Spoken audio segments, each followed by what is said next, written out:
Dear friends, welcome to my YouTube channel, Classic Corner. ಆ,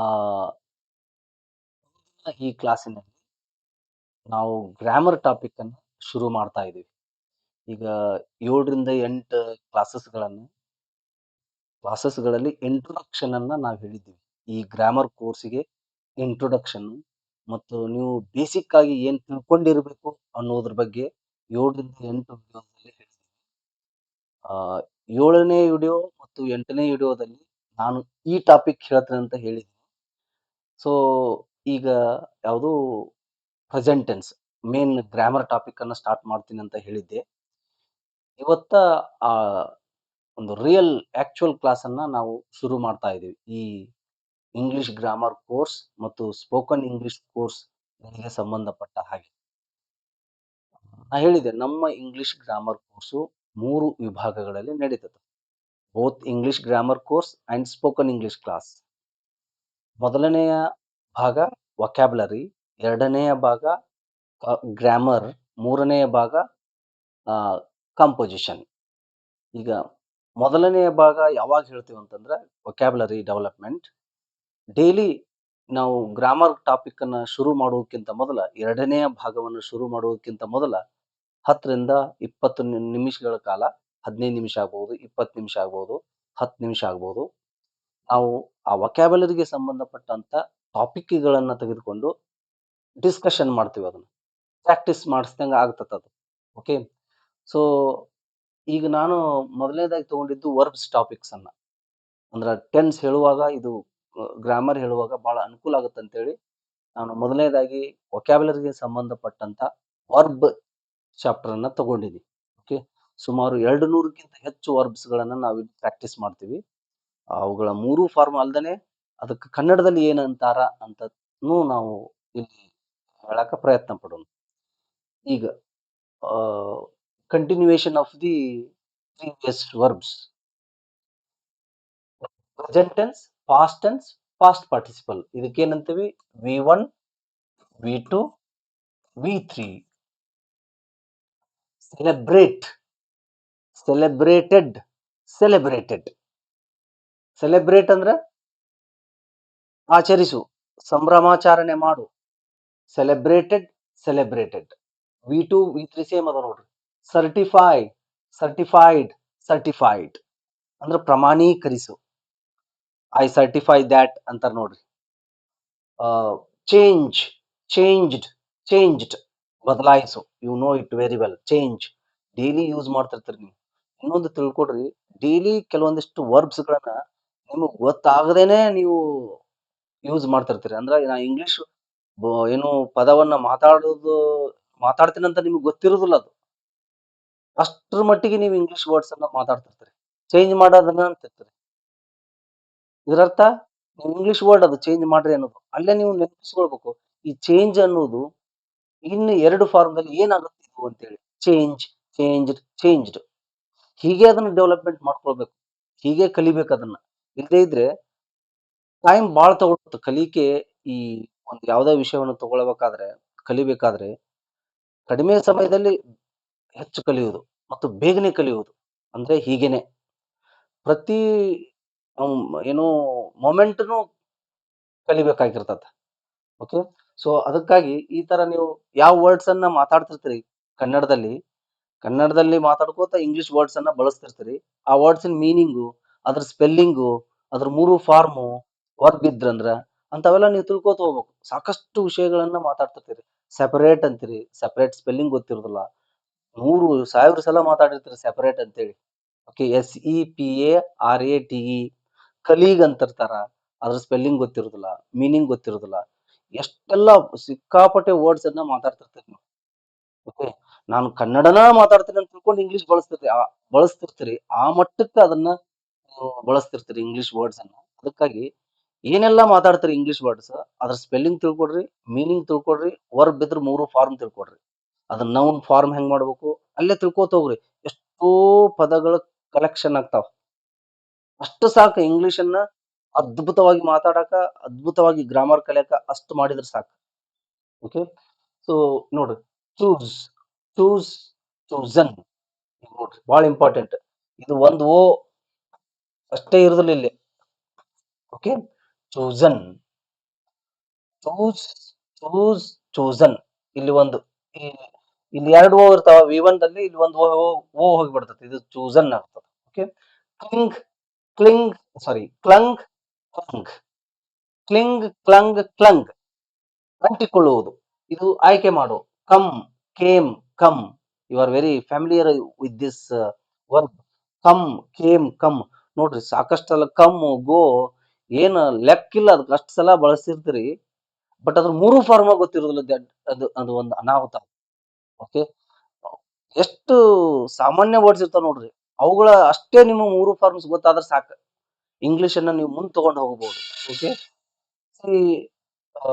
come, came, come, cost, cost, cost, cost, cost, cost. ನೋಡು, cost ಅಂದ್ರೆ ಬೆಲೆ ಬೀಳು ಅಂತ ಅರ್ಥ. ಕಾಸ್ಟ್. ಓಕೆ, ನಾ ಮೊನ್ನೆ ಹೇಳಿದ್ದೆ ಒಂದು ಕ್ಲಾಸ್ ನಲ್ಲಿ, ಕಾಸ್ಟ್ ಅನ್ನೋದು ಇದು ಜಾತಿಗೆ ಸಂಬಂಧಪಟ್ಟಂತ ವರ್ಡ್. ಇದು ಕಾಸ್ಟ್, CAST, ಕಾಸ್ಟ್, ಎಸೆ, ಬೀರು, ಹೊಗೆ, ಅದು ಇದು. This cost, cost of this pen is 10 rupees. ಇಲ್ಲಿ ನೌನು ಆಗುತ್ತದು, ವರ್ಬ್ನು ಆಗುತ್ತೆ. ಬೆಲೆ ಬೀಳು. The tennis balls cost 1000 per dozen, like this costs. ವರ್ಬ್ನು ಆಗುತ್ತ. ಮೂರು ಫಾರ್ಮ್ ನೋಡ್ರಿ, same. Cost, cost, cost, COST. ವರ್ಬ್ನು ಆಗಿನೂ ಯೂಸ್ ಮಾಡ್ಬೋದು ನೀವು ಅದನ್ನ, ನೌನ್ ಆಗಿನೂ ಯೂಸ್ ಮಾಡ್ಬೋದು. Then creep, crept, crept, creep, crept, crept, ತೆವಳುಕೊಂಡು ಹೋಗುವುದು, ಕ್ರೀಪಿಂಗ್ ಆಗುವುದು.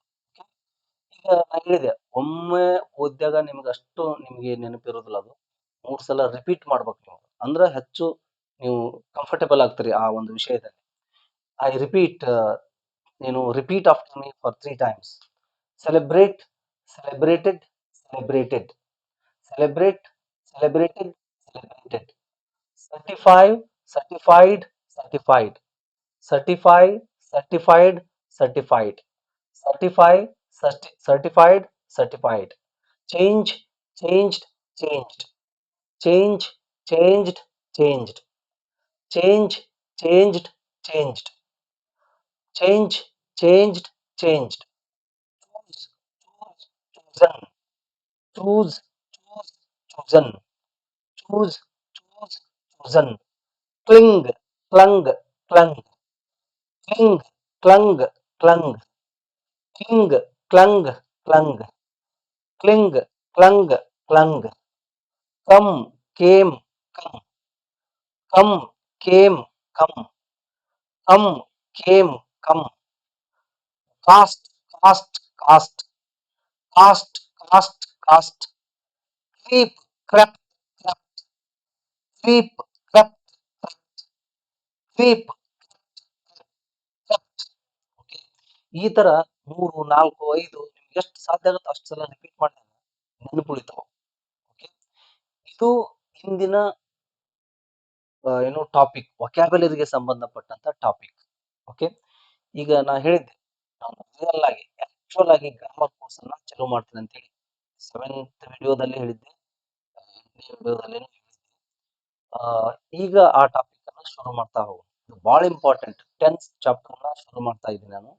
ಬಹಳಷ್ಟು ಇಂಪಾರ್ಟೆಂಟ್. ಮುಂದಿನ ಎಲ್ಲಾ ಟಾಪಿಕ್ಗಳು ನಿಮ್ಗೆ ಅರ್ಥ ಆಗ್ಬೇಕಾದ್ರೆ ಈ ಟೆನ್ಸ್ ಬೇಸ್ ಇದು ಬರ್ಲೇಬೇಕಿದು. ಓಕೆ, ಈ ಮೂರು ಫಾರ್ಮ್ಗಳು ಬರ್ಲೇಬೇಕು ಟೆನ್ಸ್ ಕಲಿಯುವಾಗ, ಅಂದ್ರೆ ನಿಮಗೆ ಈಸಿಯಾಗಿ ಕಲ್ಕೋತಾ ಹೋಗ್ತೀರಿ. ಈಗ ಇದಕ್ಕೆ ಬೇಸ್ ಫಾರ್ಮ್ನು ಅಂತೀರಿ, V1 ಅಂತೀರಿ, ಏನು ಪ್ರೆಸೆಂಟ್ ಟೆನ್ಸ್ ಫಾರ್ಮ್ನು ಅಂತೀರಿ. ಈ ವರ್ಬಿಗೆ ಬೇಸ್ ಫಾರ್ಮ್ನು ಅಂತಾರ, like this. So we move on to the next topic, grammar topic.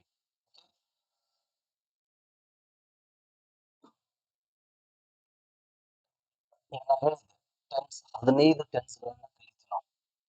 Present tense ಇದರಲ್ಲಿ 4: simple present tense, present continuous tense, present perfect tense, present perfect continuous tense. ಇದಾದವು past tense, simple, continuous, perfect, perfect continuous tense. ಹಾಗೆ future tense, simple, continuous, perfect, perfect continuous tense.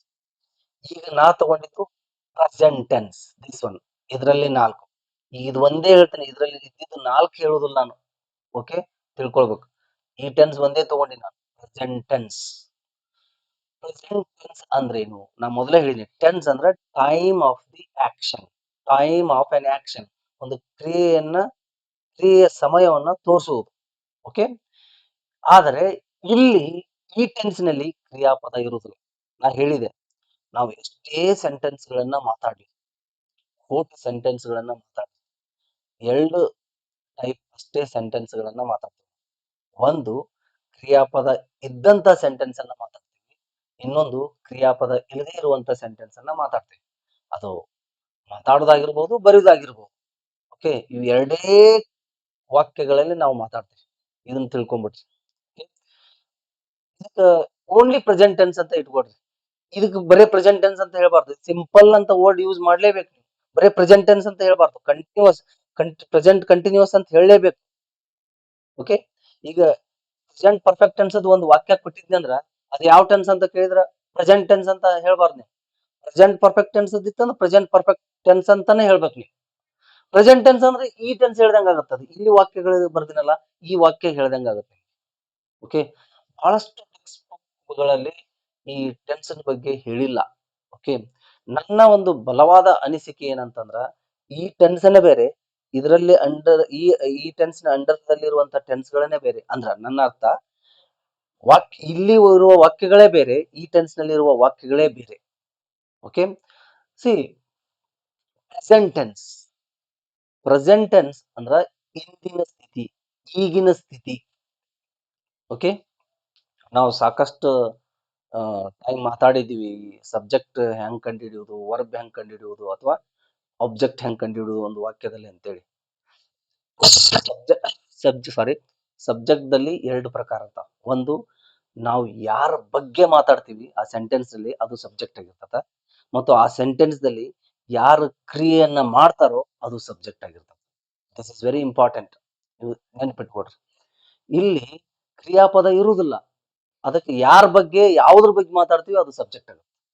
Okay, ನೋಡ್ರಿ, present tense ಇಂದಿನ ಸ್ಥಿತಿ, ಯಾವ್ದಾದ್ರು subject ತಗೊಳ್ರಿ. ನಾ ಹೇಳಿದ್ದೆ, ನಾನು ಸಾಮಾನ್ಯವಾಗಿ ಪ್ರೊನೌನ್ಸ್ ಗಳನ್ನ ಯೂಸ್ ಮಾಡ್ಕೊತ ಹೋಗ್ತಿರ್ತೀನಿ.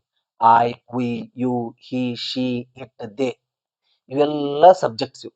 ಓಕೆ, ಪ್ರೆಸೆಂಟ್ ಟೆನ್ಸ್ ದಲ್ಲಿ ಇರ್ತಾವ, ಇನ್ನು ಬೇರೆ ಟೆನ್ಸ್ ಗಳಲ್ಲಿನೂ ಇರ್ತಾವ. ಇದು ಪ್ರೆಸೆಂಟ್ ಟೆನ್ಸ್. ಇದ್ರ ಫಾರ್ಮುಲಾ ಹೆಂಗಿರ್ತದ ನೋಡ್ರಿ. ಮೊದಲು ಸಬ್ಜೆಕ್ಟ್ ಯೂಸ್ ಮಾಡ್ತೀರಿ, ಆಮೇಲೆ ಟು ಬಿ ಫಾರ್ಮ್ ಯೂಸ್ ಮಾಡ್ತೀರಿ. ಸಬ್ಜೆಕ್ಟ್ ಅಂದ್ರೆ ಇಲ್ಲಿ ಏನಂತಂದ್ರ, ನಾವು ಯಾರ ಬಗ್ಗೆ ಮಾತಾಡ್ತೀವಿ ಅದು ಸಬ್ಜೆಕ್ಟ್.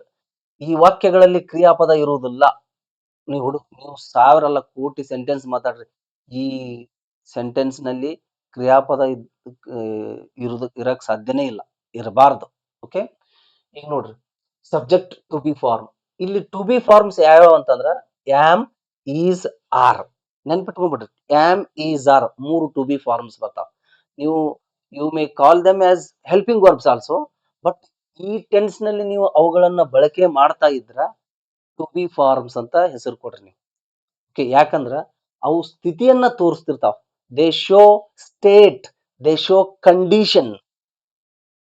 ಓಕೆ, ಹೇಗೆ ಅನ್ನೋದು ಹೇಳ್ತೇನೆ. ಸೊ ಆ ತರ ಇಂದಿನ ಸ್ಥಿತಿ, ಈಗಿನ ಸ್ಥಿತಿಯನ್ನ ತೋರಿಸ್ತಿರ್ತಾವ ಆಮ್, ಈಸ್, ಆರ್. ನೀವು ಪ್ರೆಸೆಂಟ್ ಟೆನ್ಸ್ ದಲ್ಲಿರುವ ಟು ಬಿ ಫಾರ್ಮ್ಸ್, ಇದು ಅಟ್ಲೀಸ್ಟ್ ಇಷ್ಟಾದ್ರೂ ನೆನಪಿಟ್ಕೋತ ಹೋಗ್ಬೇಕು. ಪ್ರೆಸೆಂಟ್ ಟೆನ್ಸ್ ಹೆಲ್ಪಿಂಗ್ ವರ್ಬ್ಸ್ ಯಾವ್ಯಾವು ಅಥವಾ ಟು ಬಿ ಫಾರ್ಮ್ಸ್ ಯಾವ್ಯಾವು ಅಂತ ಕೇಳಿದಾಗ ಇಮಿಡಿಯೇಟ್ ಆಗಿ ಆಮ್, ಈಸ್, ಆರ್ ಇವು ನೆನಪಿಗೆ ಬರ್ಬೇಕು. ಫಾರ್ಮುಲಾ ಅಷ್ಟೇ ಇಂಪಾರ್ಟೆಂಟ್. ಓಕೆ, ಈಗ ನೋಡ್ರಿ, subject to be form. Subject ಹೇಳ್ತೀರಿ ಮೊದಲ, ಟು ಬಿ ಫಾರ್ಮ್ ಹೇಳ್ತೀರಿ ಆಮೇಲೆ. ಇದು ನೌನ್ ಆಗಿರ್ಬಹುದು, ಎಡ್ಜೆಕ್ಟಿವ್ ಆಗಿರ್ಬಹುದು, ಎಡ್ಜೆಕ್ಟಿವ್ ನೌನ್ ಆಗಿರ್ಬಹುದು. ಏನು ಇಲ್ಲಿ ಅದ್ರ ಬದಲಾಗಿ ನಾವು ಡ್ಯಾಶ್ ಕೊಡೋಣ, ಸ್ಲಾಶ್ ಹಾಕೋಣ. Slash possessive adjective plus noun ಆಗಿರ್ಬೋದು. ಇಲ್ಲಿ ಪ್ಲಸ್ ಇರ್ಬೇಕಿದು, ಪ್ಲಸ್ ನೌನ್ ಆಗಿರ್ಬೋದು ಹೇಳ್ತೀನಿ. And adverb, we can make it slash adverb and or preposition noun. ನೋಡ್ರಿ, noun, adjective noun,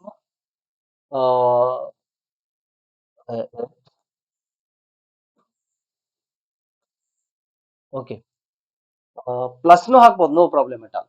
noun adjective noun, preposition, possessive adjective plus noun, adverb, preposition noun. Noun slash adjective slash adjective noun slash possessive adjective plus noun slash adverb slash preposition noun. ಇದರ ಸೂತ್ರ ಅಂದ್ರ ನೀವು ಇವುಗಳ ನಂತರ ಇವುಗಳಲ್ಲಿ ಯಾವುದಾದ್ರೂ ಒಂದ್ ಅಂತಿರ್ತೀರಿ, ಒಮ್ಮೆ ಎರಡೆರಡು ಅಂತಿರ್ತೀರಿ, ಒಮ್ಮೆ ಮೂರ್ ಅಂತಿರ್ತೀರಿ ಅಂತ ಅರ್ಥ. Okay, yam, I am A teacher, ನಾ ಏನಂದೆ, ನೌನ್ ಅಂದೆ ಆ ಅರ್ಥದಲ್ಲಿ. ನಾ ಡಿಟೇಲ್ ಆಗಿ ಹೋಗ್ತೀನಿ, ಇನ್ನು ಮುಗುದಿಲ್ಲ ಅದು. ಓಕೆ, ಸೊ ಇದು ಇದ್ರ ಫಾರ್ಮುಲಾ, ಈ ಫಾರ್ಮುಲಾ ಪ್ರಕಾರನೇ ಯೂಸ್ ಮಾಡ್ಬೇಕು ನೀವು. ಓಕೆ, ಈಗ ನೋಡ್ರಿ, ಇದನ್ನ ಯಾವ ಸಂದರ್ಭದಲ್ಲಿ ಈ ಟೆನ್ಸ್ ಅನ್ನ ಬಳಸ್ತೀವಿ ನಾವು, ಇದು ಬಹಳ ಇಂಪಾರ್ಟೆಂಟ್ ತಿಳ್ಕೊಡ್ರಿ. ನೀವು ಒಬ್ಬ ವ್ಯಕ್ತಿ ಅಥವಾ ಒಂದು ಸಬ್ಜೆಕ್ಟ್, ಒಂದು ಕರ್ತೃಪದ ಏನಿದೆ ಅಂತ ಹೇಳುವಾಗ ಹೇಳ್ತಿರಲ್ಲ, ಅದು ಈ ಟೆನ್ಸ್. ಒಂದು ಸಬ್ಜೆಕ್ಟ್, ಒಂದು ಕರ್ತೃಪದ ಹೇಗಿದೆ ಅಂತ ಹೇಳ್ತಿರ್ತಿರಲ್ಲ, ಅವಾಗ ಈ ಟೆನ್ಸ್ ಅನ್ನ ಯೂಸ್ ಮಾಡ್ತಾ ಇದೀರಿ ಅಂತ ಅರ್ಥ. ಒಬ್ಬ ವ್ಯಕ್ತಿ ಅಥವಾ ಒಂದು ಸಬ್ಜೆಕ್ಟ್ ಎಲ್ಲಿ ಇದೆ ಅಂತ ಹೇಳ್ತಿರ್ತಿರಲ್ಲ, ಅವಾಗ ಈ ಏನು ಟೆನ್ಸ್ ಅನ್ನ ಯೂಸ್ ಮಾಡ್ತಾ ಇದೀರಿ ಅಂತ ಅರ್ಥ. ಓಕೆ, ಅಂದ್ರ ಇದೇನ್ ಹೇಳ್ತಂದ್ರ ಸಬ್ಜೆಕ್ಟ್ ಏನಿದೆ, ಸಬ್ಜೆಕ್ಟ್ ಹೇಗೆ ಇದೆ, ಸಬ್ಜೆಕ್ಟ್ ಎಲ್ಲಿ ಇದೆ, ಈ ಮೂರನ್ನು ಕುರಿತು ಹೇಳುವಾಗ ಮಾತ್ರ ಹೇಳ್ತಿರ್ತಾರೆ. ಓಕೆ, ಈಗ ನೋಡ್ರಿ, ಜಾನನು ಶಿಕ್ಷಕನಿದ್ದಾನೆ, ಜಾನನು ಜಾನನಿದ್ದಾನೆ, ಜಾನನು ಏನು ಇದ್ದಾನೆ, ಶಿಕ್ಷಕ ಇದ್ದಾನೆ. ಜಾನನು ಹೇಗೆ ಇದ್ದಾನೆ, ಜಾನನು ಜಾನನಿದ್ದಾನೆ. ಜಾನನು ಎಲ್ಲಿದ್ದಾನೆ, ಜಾನನು ಧಾರವಾಡದಲ್ಲಿದ್ದಾನೆ. ನೋಡಿ, ಜಾನನು ಶಿಕ್ಷಕನಿದ್ದಾನೆ, ಜಾನನು ಜಾನನಾಗಿದ್ದಾನೆ, ಜಾನನು ಧಾರವಾಡದಲ್ಲಿದ್ದಾನೆ. ಇವು ಪ್ರೆಸೆಂಟ್ ಟೆನ್ಸ್ದ ವಾಕ್ಯಗಳು ಮಾತ್ರ. ಈ ಅರ್ಥ ಬರುವಂಗ ನೀವು ಹೇಳ್ತಿರ್ತೀರಿ, ಸ್ಥಿತಿ ಹೇಳ್ತಿರ್ತೀರಿ ಅಂದ್ರೆ ಆ ಪ್ರೆಸೆಂಟ್ ಟೆನ್ಸ್ ಇತ್ತಂದ್ರ ಈಗಿನ ಸ್ಥಿತಿ ಹೇಳ್ತೀರಿ. ಈಗಿನ ಸ್ಥಿತಿ ಅವ ಟೀಚರ್ ಅದನ, ಈಗಿನ ಸ್ಥಿತಿ ಅವ ಜಾನ್ ಅದನ, ಈಗಿನ ಸ್ಥಿತಿ ಅವ ಧಾರವಾಡದಲ್ಲಿ ಅದ. ಸ್ಥಿತಿ ಅಂದ್ರೆ ಮೂರಕ್ಕೂ ಅನ್ವಯಿಸುತ್ತದ. ಓಕೆ, ಆ ಅರ್ಥದಲ್ಲಿ ಹೇಳುವಾಗ ಅಂತ ವಾಕ್ಯಗಳನ್ನು ಹೇಳುವಾಗ ಅಂತ ವಾಕ್ಯಗಳು ಪ್ರೆಸೆಂಟ್ ಟೆನ್ಸ್ ನ ಅಂಡರ್ದಲ್ಲಿ ಬರ್ತಾವ. ಓಕೆ, ಬೇಕಾದ ಸೆಂಟೆನ್ಸ್ ತಗೊಳ್ರಿ, ಅದು ಒಂದು ಹುಲಿ ಇದೆ ಅಂತ ಹೇಳ್ತಿರಲ್ಲ, ಹುಲಿ ಅಂತ ಅಷ್ಟೇ ಹೇಳ್ತಾರೆ, ಅದು ಒಂದು ಹುಲಿ. ಓಕೆ, ಅದು ಹುಲಿ, ಇಟ್ ಈಸ್ ಅ ಟೈಗರ್. ಅದು ಏನದು, ಹುಲಿ. ಇಟ್ ಈಸ್ ವೈಲ್ಡ್, ಹೆಂಗೈತೆ ಅದು, ವೈಲ್ಡ್ ಐತೆ. ಎಲ್ಲೈತೆ, it is in the forest, in the forest, in the forest, in preposition, forest noun, in the forest. ಇದ್ರ ನಂತರ ನೀವು ಇದು ಹೇಳ್ತಿರ್ತೀರಿ, ಕನ್ನಡದಲ್ಲಿನೂ ಹಾಗೇನೆ ಇರ್ತದ. ಅದಕ್ಕೆ ತಿಳ್ಕೋಬೇಕು ಸ್ಪಷ್ಟವಾಗಿ, ನನ್ನ ಕನ್ನಡದ ವಾಕ್ಯ ಏನಾಗಿದೆ, ಏನ್ ಮಾತಾಡ್ತಾನ ಇದ್ದೀನಿ ಅನ್ನೋದು ತಿಳ್ಕೊಬೇಕು ನೀವು. ಓಕೆ, ನಾನು ವರ್ಬ್ ಇಲ್ಲದೆ ಇರುವಂತ ಸೆಂಟೆನ್ಸ್ ಅನ್ನ ಮಾತಾಡ್ತಾ ಇದ್ದೀನೋ, ನಾವು ವರ್ಬ್ ಇದ್ದಂತ ಸೆಂಟೆನ್ಸ್ ಅನ್ನ ಮಾತಾಡ್ತಾ ಇದ್ದೀನಿ ಅನ್ನೋದು ಸ್ಪಷ್ಟವಾಗಿ ತಿಳ್ಕೋಬೇಕು. Okay, like this. ಈಗ ನೋಡ್ರಿ, ಆ ಇದ್ದಲ್ಲೇ ಯಾಮ್ ಯೂಸ್ ಮಾಡ್ತೇವೆ ನಾವು, ಹಿ ಶಿ ಇಟ್ಟಿದ್ದಲ್ಲೇ ಈಸ್ ಯೂಸ್ ಮಾಡ್ತೀವಿ, ವಿ ಯು ದಿ ಇದ್ದಾಗ ಆರ್ ಯೂಸ್ ಮಾಡ್ತೀವಿ. ಕಾಮನ್ ಆಗಿ ಗೊತ್ತಿರ್ತಾವ ನಿಮಗೆ, ಆದ್ರೂ ನೀವು ಈ ಕ್ಲಾಸ್ ಅನ್ನ ಕೇಳಬೇಕಾದ್ರೆ ದಯವಿಟ್ಟು ಏನೂ ಗೊತ್ತಿಲ್ಲ ಅಂತ ಕುಂತಾಗ ಮಾತ್ರ ಗ್ರಾಮರ್ ಎಕ್ಯುರೇಟ್ ಆಗಿ ಬರ್ತದ, ಗ್ರಾಮರ್ ಇನ್ನು ಮಾತಾಡಕ್ನು ಬರ್ತದ. ಓಕೆ, ನಿಮ್ಗೆ ಈಜಿ ಅನಿಸ್ಬಹುದು, ಸೆಂಟೆನ್ಸಸ್ ಎಲ್ಲ ಈಜಿ ಅನಿಸ್ಬಹುದು, ಇವೇ ಸೆಂಟೆನ್ಸ್ ನೋಡ್ರಿ ಬಹಳ ತೊಂದರೆಗೆ ಎಡೆ ಮಾಡಿ ಕೊಡ್ತಾವ. ಅಂದ್ರ ನೀವು ಡಿಫಿಕಲ್ಟ್ ಆಗದಂಗ ಆಗ್ತಾವ ಸೆಂಟೆನ್ಸ್ ಅಲ್ಲಿ, ಕಾಂಪ್ಲೆಕ್ಸ್ ಹೋದಂಗೆಲ್ಲ, ಅಡ್ವಾನ್ಸ್ ಹೋದಂಗೆಲ್ಲ. ಸೊ ಅದಕ್ಕೆ ಏನು ಗೊತ್ತಿಲ್ಲ ಅಂತ ತಿಳ್ಕೊಂಡು ನೀವು ಕಲಿಬೇಕು. Okay, like this, am is are, I we you they ಇದ್ದಾಗ ಆರ್ ಬರ್ತದೆ. ಯು, ನೀನು ಅಂತ ಹೇಳಕ್ನು ನಾವು ಯು ಅಂತೀವಿ, ನೀವು ಅಂತ ಹೇಳಕ್ನು ನಾವು ಯು ಅಂತ ಬಳಸ್ತೀವಿ ಇಂಗ್ಲಿಷ್ ನಲ್ಲಿ. ನಾಲ್ಕು ನಾ ಹೇಳಿದೆ, ನಾಲ್ಕು ಟೈಪ್ ಸೆಂಟೆನ್ಸ್ ಇರ್ತಾವೆ ಯಾವಾಗ್ಲೂ. ನಾವು ಏನೇ ಮಾತಾಡ್ಲಿ ನಾಲ್ಕು ಟೈಪ್ ಸೆಂಟೆನ್ಸ್ ಮಾತಾಡ್ತಿರ್ತೀವಿ. ಒಂದು ಅಫರ್ಮೇಟಿವ್, ಇದು ಅಫರ್ಮೇಟಿವ್, ಅಫರ್ಮೇಟಿವ್, ಇದು ನೆಗೆಟಿವ್, ಇದು interrogative, negative interrogative, negative interrogative, affirmative, negative interrogative, negative interrogative. ನಾ ಈ ನಾಲ್ಕು ವಾಕ್ಯಗಳ ಬಗ್ಗೆ ಇಂಟ್ರೊಡಕ್ಷನ್ ಕ್ಲಾಸ್ ದಲ್ಲಿ ಏನೋ ನಾವು ಕ್ಲಿಯರ್ ಆಗಿ ಹೇಳಿದೀನಿ. ಓಕೆ, ಅವ್ನು ನೋಡ್ಕೊಳ್ಬೇಕು ನೀವು. ಈ ಸೆಂಟೆನ್ಸ್ ಅಷ್ಟೇ ಮೇಲೆ ಇದನ್ನ ನೋಡಕ್ ಹೋಗ್ಬೇಡ್ರಿ, ಈ ಸೆಂಟೆನ್ಸ್ ಹೇಳ್ತಿರ್ತೀನಿ, ಇದ್ರ ಮೇಲೆ ಕಾನ್ಸಂಟ್ರೇಷನ್ ಮಾಡಬಾರ್ದು. ಯಾಕಂದ್ರೆ ಅದನ್ನು ಹೇಳೋದಿರ್ತೀನಿ ನಾನು. ನೀವು ಇದನ್ನ ಹೇಳುವಾಗ ಇದ್ರ ಕಡೆಗೆ ಅಷ್ಟೇ ಲಕ್ಷ್ಯ ಇರ್ಬೇಕು. ಇದನ್ನ ಹೇಳುವಾಗ ಇದ್ರ ಕಡೆಗೆ ಅಷ್ಟೇ ನೀವು ಗಮನ ಇಡ್ಬೇಕು. ಅಂದ್ರ ಕ್ಲಿಯರ್ ಆಗಿ ಅರ್ಥ ಆಗ್ತಾ ಹೋಗ್ತದ ಅದು. ಓಕೆ, ಈಗ ನೋಡ್ರಿ, I am a student. I subject, am ಇದ್ದೇನೆ. ಒಬ್ಬ, ನಾವು ಇಂಗ್ಲಿಷ್ ನಲ್ಲಿ ಎ ಮತ್ತು ಎನ್ ಅನ್ನ ಒಂದು ಎನ್ನುವ ಅರ್ಥದಲ್ಲಿ ಬಳಕೆ ಮಾಡ್ತೀವಿ. Okay, he is A doctor, ಅವನು ವೈದ್ಯ. ಒಬ್ಬ ಅಂತ ಒಮ್ಮೊಮ್ಮೆ ಹೇಳ್ತಿರ್ತಲ್ಲ, ಅವನು ಒಬ್ಬ ವೈದ್ಯ, ಅದು ಗ್ರಾಮರ್ ಅದು. ಅವ ಡಾಕ್ಟರ್ ಅದನ್ರಿ ಅಂತೀರಿ ನೀವು. Okay, I am a student, ಇದು ಅಫರ್ಮೇಟಿವ್. ಇದು ನಾ ಯಾರ ಬಗ್ಗೆ ಮಾತಾಡ್ತಾ ಇದ್ದೀನಿ? ಐ ಬಗ್ಗೆ ಮಾತಾಡ್ತಾ ಇದ್ದೀನಿ, ನನ್ನ ಬಗ್ಗೆ. ಅದಕ್ಕೆ ಐ ಅನ್ನೋದು ಸಬ್ಜೆಕ್ಟ್. ಅದು ಐ ಆಮ್ ಎ ಸ್ಟೂಡೆಂಟ್, ನಾನು ವಿದ್ಯಾರ್ಥಿ ಇದ್ದೇನೆ, ನೌನ್. Okay, noun. ಇವೆಲ್ಲ ಇರ್ಲಿಕ್ಕಿಲ್ಲ ಇಲ್ಲಿ. ನಾನು ಇನ್ನೊಂದು ಈ ಮುಂದಿನ ಕ್ಲಾಸ್ ನಲ್ಲಿ ಇವೆಲ್ಲ ಬರುವಂಗ ಸೆಂಟೆನ್ಸ್ ಗಳನ್ನ ಹೇಳಿದ್ರೆ ನಿಮಗೆ ಅರ್ಥ ಆಗುತ್ತದೆ. ಓಕೆ, ಇದನ್ನ ನೆಗೆಟಿವ್ ಮಾಡೋದಾದ್ರೆ ತಿಳ್ಕೊಡ್ರಿ ನೀವು. ಇದು ಕೊಟ್ಟಿದ್ದು ಅಫರ್ಮೇಟಿವ್ ಫಾರ್ಮುಲಾ ಮಾತ್ರ. ಈ ಸೆಂಟೆನ್ಸ್ ಗೆ ಸಂಬಂಧಪಟ್ಟಂತ ಫಾರ್ಮುಲಾ ಮಾತ್ರ ನಾನು ಕೊಟ್ಟಿರ್ತೀನಿ ಯಾವಾಗ್ಲೂ ಎಲ್ಲಾ ಟೆನ್ಸಿಗೂ. ಹಂಗ ನೆಗೆಟಿವ್ ಫಾರ್ಮುಲಾ ಯಾವ್ದು ಅಂತಂದ್ರೆ ನೋಡ್ರಿ, ಯಾವುದೇ ಇಂಗ್ಲಿಷ್ ವಾಕ್ಯವನ್ನ ನೀವು ನೆಗೆಟಿವ್ ಮಾಡ್ಬೇಕಾದ್ರೆ ಆಯಾ ಹೆಲ್ಪಿಂಗ್ ವರ್ಬ್ ಮುಂದೆ, ಆ ಟೆನ್ಸಿನ ಹೆಲ್ಪಿಂಗ್ ವರ್ಬ್ ಮುಂದೆ ನಾಟ್ ಯೂಸ್ ಮಾಡ್ಬೇಕು. ನೋ ಬರ್ತಿದ್ರು ನೋ, ನಾಟ್ ಬರ್ತಿದ್ರು ನಾಟ್, ನೆವರ್ ಬರ್ತಿದ್ರು ನೆವರ್. ಅಲ್ಲಿ ಏನ್ ಇರ್ತದೆ ಅದು ನಾಟ್ ಅಂತ ಅಷ್ಟೇ ತಿಳ್ಕೊಡ್ರಿ. ಈಗ ಬೇರೆ ಬಂದಾಗ ಅವಾಗ ಅವನ್ನ ನಾವು ತಿಳ್ಕೊಳ್ಳೋಣ. ಈಗ ನೋಡ್ರಿ, ಐ ಆಮ್ ಎ ಸ್ಟೂಡೆಂಟ್, ಇದ್ರ ಟು ಬಿ ಫಾರ್ಮ್ ಅಂತ ಹೇಳಿನ. I am not a student. Okay, helping verb ಯಾಕಂತ ಹೇಳುದಿಲ್ಲ ಅಂದ್ರೆ ಅವಕ್ಕ ಮುಂದೆ ಒಂದ್ ಮೇನ್ ವರ್ಬ್ ಇಲ್ಲ. ಮೇನ್ ವರ್ಬ್ಗೆ ಸಹಾಯಕವಾಗಿ ಬಂದಿಲ್ಲ ಅವು. ಆ ವ್ಯಕ್ತಿ ಏನದನ, ಅದು ಏನು, ಆ ವಸ್ತು ಏನಿದೆ, ಒಂದು ಐಡಿಯಾ ಏನಿದೆ ಅಂತ ಮಾತ್ರ ಹೇಳ್ತಿರ್ತೀವಿ ನಾವು. ಅದಕ್ಕೆ ಇದಕ್ಕೆ ಟು ಬಿ ಫಾರ್ಮ್ ಅಂತೀವಿ. ಬಿ ಅಂದ್ರ ಇವಕ್ಕೆಲ್ಲ ಮೂರಕ್ಕೂ am is are. To be ಅಂತಂದ್ರ ಇರುವಿಕೆ, ಏನ್ ಅದನ, ಹೇಗದನ, ಎಲ್ಲಿ ಅದನ ಅನ್ನೋದನ್ನ ಹೇಳೋದು. ಓಕೆ, ಅದು ವ್ಯಕ್ತಿ ಇರ್ಬೋದು, ಪ್ರಾಣಿ ಇರ್ಬೋದು, ಪಕ್ಷಿ ಇರ್ಬೋದು, ಐಡಿಯಾ ಇರ್ಬೋದು, ಏನ್ ಬೇಕಾದಿರ್ಲಿ. ಓಕೆ, ಈಗ ನೋಡ್ರಿ, ಲವ್ ಇಸ್ ಬ್ಲೈಂಡ್, ಯಾವುದ್ರ ಬಗ್ಗೆ ಮಾತಾಡ್ತಾ ಇದ್ದೀನಿ? ಲವ್ ಬಗ್ಗೆ. ಈಸ್ ಇದೆ, ಬ್ಲೈಂಡ್, ಲವ್ ಕುರುಡ ಇದೆ, ಪ್ರೀತಿ ಕುರುಡ ಇದೆ ಅಂತ ಹೇಳ್ತಿರೋದಲ್ಲ ನಾವು. ಓಕೆ, ಸೊ ಇದು ಇವಕ್ಕ ಏನು, am is are to be forms of the present tense.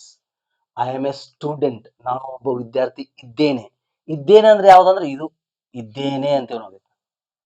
ಎರಡು ತರದ ಸೆಂಟೆನ್ಸ್ ಮಾತಾಡ್ತೀವಿ. ನಾನು ಒಬ್ಬ ವಿದ್ಯಾರ್ಥಿ ಅದೀನಿ, ನಾನು ಒಬ್ಬ ವಿದ್ಯಾರ್ಥಿ ಇದ್ದೇನೆ, ನಾನು ಒಬ್ಬ ವಿದ್ಯಾರ್ಥಿ, ಎರಡು ಒಂದೇ ಸೆಂಟೆನ್ಸ್ ಅವು. ನಾನು ಒಬ್ಬ ವಿದ್ಯಾರ್ಥಿ ಅಂದ್ರ ಅರ್ಥ ಈಗದಿನಂತನ ಅರ್ಥ ಅದು. ನಾನು ಒಬ್ಬ ವಿದ್ಯಾರ್ಥಿ ಇದ್ದೇನೆ, both are same. Okay, I am a student, ಈ ಪ್ರೆಸೆಂಟ್ ಟೆನ್ಸ್ ಸಂಬಂಧಪಟ್ಟಾಗ ಮಾತ್ರ ತಿಳ್ಕೊಡ್ರಿ. ಐ ಆಮ್ ಎ ಸ್ಟೂಡೆಂಟ್, ಒಬ್ಬ, ಗ್ರಾಮರ್ದಲ್ಲಿ ನೀವು ಕರೆಕ್ಟ್ ಆಗಿ ಹೇಳ್ತೀರ ಅಷ್ಟೇ. ನಾನು ಒಬ್ಬ ವಿದ್ಯಾರ್ಥಿ ಇದ್ದೇನೆ. ಓಕೆ, ಸೊ ಇದನ್ನ ನೆಗೆಟಿವ್ ಮಾಡ್ಬೇಕಾದ್ರೆ ಏನ್ ಮಾಡ್ಬೇಕು ಅಂತ ಹೇಳಿ, ನಾನು ಯಾಮ್ ಮುಂದ ನಾಟ್ ಯೂಸ್ ಮಾಡ್ಬೇಕು. ಯಾವುದೇ ಟೆನ್ಸ್ ಇರ್ಲಿ, ಆ ಟೆನ್ಸಿನ ಹೆಲ್ಪಿಂಗ್ ವರ್ಬ್ ಮುಂದ ಇವಕ್ಕ ಟು ಬಿ ಫಾರ್ಮ್ಸ್ ಅಂತ ಕರಿತೀವಿ ನಾವು, ಅದ್ರ ಮುಂದ ನಾಟ್ ಇಟ್ಬಿಡ್ತು. I am not a student, ನಾನು ಒಬ್ಬ ವಿದ್ಯಾರ್ಥಿ ಅಲ್ಲ, ಅಥವಾ ನಾನು ಒಬ್ಬ ವಿದ್ಯಾರ್ಥಿ ಇಲ್ಲ, ಅಷ್ಟೇ. ಅಲ್ಲ ಇಲ್ಲ ಬರ್ದಿರ್ತದೆ ನೆಗೆಟಿವ್ ದಲ್ಲಿ. ನೆಗೆಟಿವ್ ಸೆಂಟೆನ್ಸ್, ಅದಕ್ಕೆ ನೆಗೆಟಿವ್ ಸೆಂಟೆನ್ಸ್ ಅಂತ ಕೊಟ್ಟಿರ್ತೀವಿ. ನೋಡ್ರಿ, ಇಂಟ್ರಾಗೇಟಿವ್ ಸೆಂಟೆನ್ಸ್ ಇದು ಹೆಂಗಿರ್ತತ, ಆ ಟೆನ್ಸಿನ ಹೆಲ್ಪಿಂಗ್ ವರ್ಬ್ ಮೊದಲು ಬಂದ್ಬಿಡ್ತದೆ. ಸೆಂಟೆನ್ಸ್ ಮೊದಲು ಇರ್ತದ ಅದು, ಆ ಸೆಂಟೆನ್ಸ್ ಮೊದಲ ಭಾಗದಲ್ಲಿ ಇರ್ತದೆ. ಈ ಕಡೆ ತಗೊಂಡ್ರೆ ಎ ಕ್ಯಾಪಿಟಲ್ ಮಾಡ್ಬೇಕಲ್ಲ. ಯಾವಾಗ್ಲೂ ಸೆಂಟೆನ್ಸ್ ಮೊದಲನೆಯ ಲೆಟರ್ ಏನಾಗಿರ್ಬೇಕು? ಕ್ಯಾಪಿಟಲ್ ಆಗಿರ್ಬೇಕು. ಎಮ್ ಐ ಎ ಸ್ಟೂಡೆಂಟ್, ನಾನು ಒಬ್ಬ ವಿದ್ಯಾರ್ಥಿಯೇ, ನಾನು ಒಬ್ಬ ವಿದ್ಯಾರ್ಥಿ ಇದ್ದೇನೆಯೇ. ಓಕೆ, ಇದ್ದೇನೆ ಅಂತಾದ್ರೂ ಕರೆಕ್ಟ್, ವಿದ್ಯಾರ್ಥಿಯೇ ಅಂತಾದ್ರೂ ಕರೆಕ್ಟ್. ಓಕೆ, ನೋಡ್ರಿ, ಏನಿಲ್ಲ, ಇದನ್ನ ಮೊದಲು ತಂದ್ಬಿಡುದು. ಇಲ್ಲಿ ನಾಟ್ ಯಾಕೆ ಬರೀಲಿಲ್ಲ ನಾನು? ನಾನು ಒಬ್ಬ ವಿದ್ಯಾರ್ಥಿಯೇ, ಈ ನನ್ನ ಕನ್ನಡದ ವಾಕ್ಯದಲ್ಲಿ ನಾಟ್ ಇದೆಯಾ? ಇಲ್ಲ, ಅಲ್ಲ ಅಂತ ಇದೆಯಾ? ನಾನು ಒಬ್ಬ ವಿದ್ಯಾರ್ಥಿ ಇದ್ದೇನೆಯೇ, ನಾನು ಒಬ್ಬ ವಿದ್ಯಾರ್ಥಿಯೇ. ಈ ಸೆಂಟೆನ್ಸ್ ನಲ್ಲಿ ಅಲ್ಲ ಇಲ್ಲ ಅಂತ ಬಳಕೆ ಮಾಡ್ಲಿಲ್ಲ. ಅದಕ್ಕೆ ಇಲ್ಲಿ ಓನ್ಲಿ ಇಂಟ್ರಾಗೇಟಿವ್. ಓಕೆ, ಇಲ್ಲಿ ನೋಡ್ರಿ, ಹ್ಯಾಮಂಟ್ ಐ ಸ್ಟೂಡೆಂಟ್, ನಾನು ಒಬ್ಬ ವಿದ್ಯಾರ್ಥಿ ಅಲ್ಲವೇ, ನಾನು ಒಬ್ಬ ವಿದ್ಯಾರ್ಥಿ ಇಲ್ಲವೇ. ಇದಕ್ಕೆ ನೆಗೆಟಿವ್ ಇಂಟ್ರಾಗೇಟಿವ್ ಅಂತ ಹೆಸರು ಕೊಡ್ತೀವಿ. ಯಾಕೆ ನೆಗೆಟಿವ್ ಅಂದ್ರ, ನಾನು ಒಬ್ಬ ವಿದ್ಯಾರ್ಥಿ ಅಲ್ಲ ನೆಗೆಟಿವ್ ಆಯ್ತು ನೋಡ್ರಿ, ಅಲ್ಲವೇ ಇಂಟ್ರಾಗೇಟಿವ್ ಆಯ್ತು ನೋಡ್ರಿ. ಗೊತ್ತೈತ್ರಿ? ಆತರ ಅಂದ್ರೆ ಇಂಟ್ರಾಗೇಟಿವ್ ಯಾಮ್ ಮೊದಲು ಬಂದತ್ ನೋಡ್ರಿ. ಯಾಮ್ ಮೊದಲು ಬಂದ್ರೆ ಇಂಟ್ರಾಗೇಟಿವ್ನ ಅಲ್ಲ. ಇಲ್ಲಿ ಶಾರ್ಟ್ ಮಾಡಿರ್ತೀವಿ ನಾವು, ಯಾಮಂಟ್. ಯಾಮಂಟ್ ಎನ್ ಇದ್ರ ಜೊತೆಗೇನೆ ಇಡ್ಬೇಕು. ಈಸ್ ಇದ್ರೆ ಇಸಂಟ್, ಆರ್ ಇದ್ರ ಆರಂಟ್, ಇವುಗಳ ಜೊತೆಗೇನೆ ಇಡ್ಬೇಕು. ಟಿ ಒಂದೇ ಸೆಪರೇಟ್ ಮಾಡ್ಬೇಕು ನೀವು ಅದು. Okay, amount, isn't, ಅರಂಟ್. ನೀವು ನೀವು ಅದನ್ನ ಶಾರ್ಟ್ ಮಾಡಿದ್ರೆ ನೀವು ಶಾರ್ಟ್ ಆಗೇ ಓದ್ಬೇಕು ಅದನ್ನ. ಇಲ್ಲಿ ಅಮಂಟ್ ಅಂತ ಬರ್ದು ಅಲ್ಲಿ ಆಮ್ ನಾಟ್ ಅಂತ ಓದಬಾರ್ದು. ಅಮಂಟ್ ಎ ಸ್ಟೂಡೆಂಟ್, ನಾನು ಒಬ್ಬ ವಿದ್ಯಾರ್ಥಿ ಅಲ್ಲವೇ. ಈ ಕೊನೆಯ ವಾಕ್ಯ ಎರಡು ಟೈಪ್ ಆಗ್ತದ. ನೀವು ಹಂಗಾದ್ರೂ ಮಾತಾಡ್ಬೋದು, ಹಿಂಗಾದ್ರೂ ಮಾತಾಡ್ಬೋದು. ಈ ನಾಟ್ ಅನ್ನ ಇದ್ರ ಮುಂದೆ ಯೂಸ್ ಮಾಡ್ಬೋದು ನೀವು. ನಾಟ್ ಸಬ್ಜೆಕ್ಟ್ ಮುಂದೆ ನಾಟ್ ಯೂಸ್ ಮಾಡ್ಬೋದು, ಯಾವುದೇ ಟೆನ್ಸ್ ಇರಲಿ. ಒಂದು ಹಿಂಗ್ ಮಾತಾಡ್ಬೋದು ಅಥವಾ ಹಿಂಗ್ ಬರಿಬಹುದು, ಇನ್ನೊಂದು ಸಬ್ಜೆಕ್ಟ್ ಮುಂದೆ ನಾಟ್ ಯೂಸ್ ಮಾಡ್ಬೋದು. Am I not a student, am I not a student, ನಾವು ಒಬ್ಬ ವಿದ್ಯಾರ್ಥಿ ಅಲ್ಲವೇ. ಈಗ ನೋಡ್ರಿ, ನಾನು ಒಬ್ಬ ವಿದ್ಯಾರ್ಥಿ ಇದ್ದೇನೆ, ನಾನು ಒಬ್ಬ ವಿದ್ಯಾರ್ಥಿ ಇಲ್ಲ ನೆಗೆಟಿವ್, ನಾನು ಒಬ್ಬ ವಿದ್ಯಾರ್ಥಿಯೇ ನೆಗೆಟಿವ್ ಇಂಟ್ರಾಗೇಟಿವ್ ಇದೆ, ನಾನು ಒಬ್ಬ ವಿದ್ಯಾರ್ಥಿ ಅಲ್ಲವೇ ಅಥವಾ ಇಲ್ಲವೇ, ಎರಡರಲ್ಲಿ ಒಂದು, ಅಲ್ಲವೇನು ಅಂತಿರ್ತೀರಿ, ಇಲ್ಲವೇ ಅಂತಾದ್ರೂ ಅಂತಿರ್ತೀವಿ, ಸೇಮ್ ಮೀನಿಂಗ್ ಬರ್ತದ ಅದು. ಓಕೆ, ನಾನು ಒಬ್ಬ ವಿದ್ಯಾರ್ಥಿ ಇಲ್ಲವೇ, ನೆಗೆಟಿವ್ ಇಂಟ್ರಾಗೇಟಿವ್, ಇಲ್ಲವೇ ಕ್ವಶನ್ ಮಾಡ್ತಾ ಇದ್ದೀರಿ ನೋಡ್ರಿ. ಓಕೆ, ಆದ್ರೆ ಅಲ್ಲೂ ಇದೆ, ಕ್ವಶನ್ ಮಾಡ್ತಾ ಇದ್ದೀರಿ. ಅದಕ್ಕೆ ಹೆಸರು ಏನ್ ಕೊಡ್ತಾರ ಅಂದ್ರೆ ಅದಕ್ಕೆ ನೆಗೆಟಿವ್ ಇಂಟಿರಾಗೇಟಿವ್ ಅಂತ ನೇಮ್ ಕೊಡ್ತಾರ. ಓಕೆ, ಈಗ ನೋಡ್ರಿ, ಇದೇ ಈ ವಾಕ್ಯಗಳನ್ನ ನೀವು ಮಾತಾಡ್ತಾ ಇದ್ರ, ಈ ಪ್ರೆಸೆಂಟ್ ಟೆನ್ಸ್ ವಾಕ್ಯಗಳನ್ನ ನೀವು ಮಾತಾಡ್ತಾ ಇದ್ರ, ಇದೇ 4 ಪ್ರಕಾರಗಳಲ್ಲಿ ಸೆಂಟೆನ್ಸ್ ಗಳಲ್ಲಿ ಮಾತಾಡಿರ್ತೀರಿ. ಕೋಟಿ ಸೆಂಟೆನ್ಸ್ ಮಾತಾಡ್ರಿ, ಇವೇ 4ರಲ್ಲಿ ಮಾತಾಡಿರ್ತೀರಿ. ಅದು ಅಫರ್ಮೇಟಿವ್ ಆಗಿರ್ಬೋದು, ನೆಗೆಟಿವ್ ಆಗಿರ್ಬೋದು, ಇಂಟ್ರಾಗೇಟಿವ್ ಆಗಿರ್ಬೋದು, ನೆಗೆಟಿವ್ ಇಂಟ್ರಾಗೇಟಿವ್ ಆಗಿರ್ಬೋದು. ಓಕೆ, ನಾನು ಅದಕ್ಕೆ ಹೇಳಿದೆ, ಕನ್ನಡದಲ್ಲಿ ಮೊದಲು ನಾವು ಏನ್ ಮಾತಾಡ್ತೀನಿ, ನನ್ನ ಕನ್ನಡದ ವಾಕ್ಯ ಏನಾಗಿದೆ, ಅದರಲ್ಲಿ ಸಬ್ಜೆಕ್ಟ್ ಯಾವುದು, ವರ್ಬ್ ಯಾವುದು, ಆಬ್ಜೆಕ್ಟ್ ಯಾವುದು, ವರ್ಬ್ ಐತೋ ಇಲ್ಲೋ, ಯಾವ ಟೆನ್ಸಿಗೆ ಸಂಬಂಧಪಡ್ತಿದೋ ಅನ್ನೋದು ತಿಳ್ಕೊಬೇಕು. ಯಾವ ಟೆನ್ಸ್ ಅಂತ ಗೊತ್ತಾಯ್ತಿಲ್ಲ, ಆ ಟೆನ್ಸಿನ ಫಾರ್ಮುಲಾಗೆ ಜಂಪ್ ಆಗ್ಬೇಕು ನೀವು. ಆಮೇಲೆ ಯಾವ ವಾಕ್ಯ ಇರ್ತದಲ್ಲ, ಆ ವಾಕ್ಯದ ಪ್ರಕಾರ ಫಾರ್ಮುಲಾ ನೋಡಿ ಸೆಂಟೆನ್ಸ್ ಅನ್ನ ಕಟ್ಕೊಳ್ಬೇಕು. ಇದು ಸ್ವಲ್ಪ ಲೇಟ್ ಆಗತ್ತ. ಮೊದಲ ನನ್ನ ಕನ್ನಡ ಸೆಂಟೆನ್ಸ್ ಅನ್ನ ಕರೆಕ್ಟ್ ಆಗಿ ಅರ್ಥ ಮಾಡ್ಕೊಳ್ಬೇಕು. The most important thing is, ನಾವು ಏನಂತಂದ್ರ, ಈ ನನ್ನ ಕನ್ನಡ ವಾಕ್ಯವನ್ನ ಗ್ರಾಮರ್ ಪ್ರಕಾರವಾಗಿ ಮಾತಾಡ್ತಿರೋದು ನಾವು. ಇದನ್ನೇ ಏನಂತೀನಿ, ನಾನು ಸ್ಟೂಡೆಂಟ್ ರೀ ಅಂತಿರ್ತೀರಿ. ಇದನ್ನ ಗ್ರಾಮರಿಗೆ ಕನ್ವರ್ಟ್ ಮಾಡ್ಬೇಕು ಮೊದಲು ನೀವು. ಆಮೇಲೆ ಯಾವ ಟೆನ್ಸ್ ಅಂತ ಗೊತ್ತಾಗುತ್ತೆ ನಿಮ್ಗೆ. ನಾವೊಬ್ಬ ವಿದ್ಯಾರ್ಥಿ ಅಂತೀರಿ. ನಿಮ್ಮ ಈ ಆಡು ಭಾಷೆದಂತಿರುವ ಕನ್ನಡ ಗ್ರಾಮರ್ ಏನಾಗುತ್ತಂದ್ರ, ನಾನು ಒಬ್ಬ ವಿದ್ಯಾರ್ಥಿ ಇದ್ದೇನೆ ಅನ್ನೋದ ತೋರಿಸುತ್ತೆ ನೋಡೋದು. ಪ್ರೆಸೆಂಟ್ ಅನ್ನೋದು ಅದೀನಿ. ನಾನೊಬ್ಬ ಸ್ಟೂಡೆಂಟ್ ಅದೀನಿ ಅಂತಿರ್ತೀನಿ. ಅದೀನಿ ಅನ್ನೋದು ಆಡು ಭಾಷೆ. ಅದೀನಿ ಅನ್ನೋದಕ್ಕೆ ಇಂಗ್ಲಿಷ್ ನಲ್ಲಿ ಇಲ್ಲ, ಇದ್ದೇನೆ ಅನ್ನೋದಕ್ಕೆ ಇರ್ತದ. ಅದು ಕನ್ನಡ ಗ್ರಾಮರ್ಗೆ ಅನುಗುಣವಾಗಿ ಹೇಳ್ಬೇಕು ನೀವು. ನಾನೊಬ್ಬ ವಿದ್ಯಾರ್ಥಿ ಅದೀನ್ರಿ ಹಿಂಗ್ ಹೇಳ್ಬಿಡ್ತೀರಿ ನೀವು. ಇದನ್ನ ಇಂಗ್ಲಿಷ್ನಾಗ ಹೆಂಗ್ ಮಾತಾಡ್ಬೇಕಪ್ಪ ಅಂತಂದ್ರ, ಮೊದಲನೇದಾಗಿ ಅದನ್ನ ಕನ್ನಡ ಗ್ರಾಮರ್ಗೆ ಕನ್ವರ್ಟ್ ಮಾಡ್ರಿ. ಕರೆಕ್ಟ್ ಆಗಿ ಹೇಳ್ರಿ, ನಾನು ಒಬ್ಬ ವಿದ್ಯಾರ್ಥಿ ಅದೀನ್ರಿ ಅಂದ್ರ, ರೀ ಅನ್ನೋದಕ್ಕ ಇಂಗ್ಲಿಷ್ ನಲ್ಲಿ ಇರೋದಿಲ್ಲ ಅದು. ನಾನು ಒಬ್ಬ ವಿದ್ಯಾರ್ಥಿ ಅದೀನಿ, ನಾನು ಒಬ್ಬ ವಿದ್ಯಾರ್ಥಿ ಇದ್ದೇನೆ. ಸಿಕ್ತು ನಿಮಗೆ ಇದು ಈ ಸೆಂಟೆನ್ಸ್ ಯಾವ್ದಿದು ಅಂತ ಕಂಡಿಡ್ಬೇಕು, ಯಾವ ಟೆನ್ಸ್ ಇದು ಅಂತ ಕಂಡಿಡ್ಬೇಕು, ಯಾವ ಟೆನ್ಸ್ ಅದು. ಓಕೆ, ಇಲ್ಲಿ ವರ್ಬ್ ಇಲ್ಲ. ವರ್ಬ್ ಇರದೇ ಇದ್ರೆ ಅದು ಪ್ರೆಸೆಂಟರ್ ಆಗಿರ್ಬೋದು, ಪಾಸ್ಟರ್ ಆಗಿರ್ಬೋದು, ಫ್ಯೂಚರರ್ ಆಗಿರ್ಬೋದು. ಈಗ ಇದ್ದೇನೆ ಅಂದ್ರೆ ಪ್ರೆಸೆಂಟ್ ದೊಳಗನ ಬಂತಲ್ಲ ಅದು ಪ್ರೆಸೆಂಟ್ ಟೆನ್ಸ್. ಇದು ವರ್ಬ್ ಇಲ್ಲ. ನಾನು ಒಬ್ಬ ವಿದ್ಯಾರ್ಥಿ ಇದ್ದೇನೆ. ಓಕೆ, ಅಫರ್ಮೇಟಿವ್ ಐತೆ, ಅಫರ್ಮೇಟಿವ್ ಫಾರ್ಮುಲಾ ಪ್ರಕಾರ ಹೇಳ್ಬೇಕು. ನಾ ಸ್ಟೂಡೆಂಟ್ ಅಲ್ರಿ, ನಾ ಸ್ಟೂಡೆಂಟ್ ಅದೀನೇನು, ನಾ ಸ್ಟೂಡೆಂಟ್ ಇಲ್ಲನು, ಈ ತರ ಮಾತಾಡ್ತಿರ್ತಾರೆ. ಯಾವ ಟೆನ್ಸ್, ಯಾವ ವಾಕ್ಯ ಪ್ರತ್ಯಯ ಇಟ್ಕೊಳ್ಬೇಕು. ಓಕೆ, ಆ ಅರ್ಥದಲ್ಲಿ ಇಲ್ಲಿ ನೋಡ್ರಿ, ಇವೆಲ್ಲ ಇದ್ದೇನೆ, ನಾನು ಇದ್ದೇನೆ, ಇದ್ದೇವೆ, ಇದ್ದೀ, ಓಕೆ, ಇದ್ದಾನೆ, ಇದ್ದಾಳೆ, ಇದೆ, ಇದ್ದಾರೆ, ಇವೆ, ಇಂತ ಪದಗಳು ಬರ್ತಿರ್ತಾವ ಲಾಸ್ಟಿಗೆ. ಇವಕ್ಕೇನಂತಾರ, ಓನ್ಲಿ ಪ್ರೆಸೆಂಟ್ ಟೆನ್ಸ್ ವಾಕ್ಯಗಳು ಅಂತಾರ. ಓಕೆ, ಸೊ ಸಾಕಷ್ಟು ವಾಕ್ಯಗಳನ್ನು ನೀವು ಕಟ್ಕೊಳ್ಬೇಕು, ಏನು ಮಾತಾಡ್ಬೇಕು, ಅವನ್ನ ಇಂಗ್ಲಿಷ್ ನಲ್ಲಿ ಟ್ರಾನ್ಸ್ಲೇಷನ್ ಮಾಡ್ಬೇಕು. ಇದು ಒಂದು. ನೆಕ್ಸ್ಟ್ ನೋಡ್ರಿ, there are 10 students in the class. There are 10 students in the class. ವರ್ಗದಲ್ಲಿ 10 ವಿದ್ಯಾರ್ಥಿಗಳು ಇದ್ದಾರೆ. ವರ್ಗದಲ್ಲಿ 10 ವಿದ್ಯಾರ್ಥಿಗಳು ಇದ್ದಾರೆ. ಹೇಳಕ್ ನೀವೇನಂತೀರಿ, there are 10 students in the class. ನೋಡ್ರಿ, ವರ್ಗದಲ್ಲಿ 10 ವಿದ್ಯಾರ್ಥಿಗಳು ಇದ್ದಾರೆ. ನಮ್ಮ ಕನ್ನಡದ ವಾಕ್ಯದಲ್ಲಿ ಎಲ್ಲ ವರ್ಡ್ ಮಾತಾಡಿದ್ರೆ ಇದನ್ನ ಬಿಟ್ಬಿಡ್ತೀನಿ ನಾನು. ಮಾತಾಡಿದೆ ನೋಡ್ರಿ. ವರ್ಗದಲ್ಲಿ 10 ವಿದ್ಯಾರ್ಥಿಗಳು ಇದ್ದಾರೆ. ಈ ರೂಮಿನಲ್ಲಿ ಒಂದು ಫ್ಯಾನ್ ಇದೆ. ಸಿಂಗ್ಯುಲರ್ ಇದ್ರ ಈಸ್ ತಗೋಬೇಕು. ದೇರ್ ಈಸ್ ಬರ್ತದ. ಪ್ಲೂರಲ್ ಇದ್ರ ನೀವು ನಂಬರ್ಸ್ ಪ್ಲೂರಲ್ ಇದ್ರ ದೇರ್ ಆರ್ ಬರ್ತದ. ಏನು ಈ ಟೆನ್ಸ್ ನಲ್ಲಿ ಮಾತ್ರ, ನೀವು ಬೇರೆ ಟೆನ್ಸ್ ವಿಚಾರ ಮಾಡಕ್ ಹೋಗ್ಬಾರ್ದು. ಈ ಟೆನ್ಸ್ ಗೆ ಸಂಬಂಧಪಟ್ಟ ಹಾಗೆ ಮಾತ್ರ ಥಿಂಕ್ ಮಾಡ್ತಾ ಹೋಗ್ಬೇಕು ನೀವು. There are 10 students in the class. ಅದಕ್ಕೆ ಏನಂತಾರ, ಇದಕ್ ಉಚ್ಚಾರ ಮಾಡೋದಲ್ಲ ನೀವು, ಇದನ್ನ ಕನ್ನಡದಲ್ಲಿ ಹೇಳ್ತಿರೋದಿಲ್ಲ. ಇದಕ್ಕ ಜೀರೋ ಸಬ್ಜೆಕ್ಟ್ ಅಂತ ಕರಿತೀವಿ ನಾವು. ಸಬ್ಜೆಕ್ಟ್ ಜೀರೋ ಅದನ್ನ ಬರೋದಿಲ್ಲ ನೋಡ್ರಿ. ಅದ್ರ ಅಥವಾ ಡಮ್ಮಿ ಸಬ್ಜೆಕ್ಟ್ ಅಂತಾನು ಕರಿತೀವಿ ಅದಕ್ಕೆ. ಇದು ನೆಗೆಟಿವ್ ಮಾಡಿದ್ರೆ ಹೆಂಗ್ ನೋಡ್ರಿ. There are no students in the class. Not ಅಂತ ಹೇಳಬಾರ್ದು.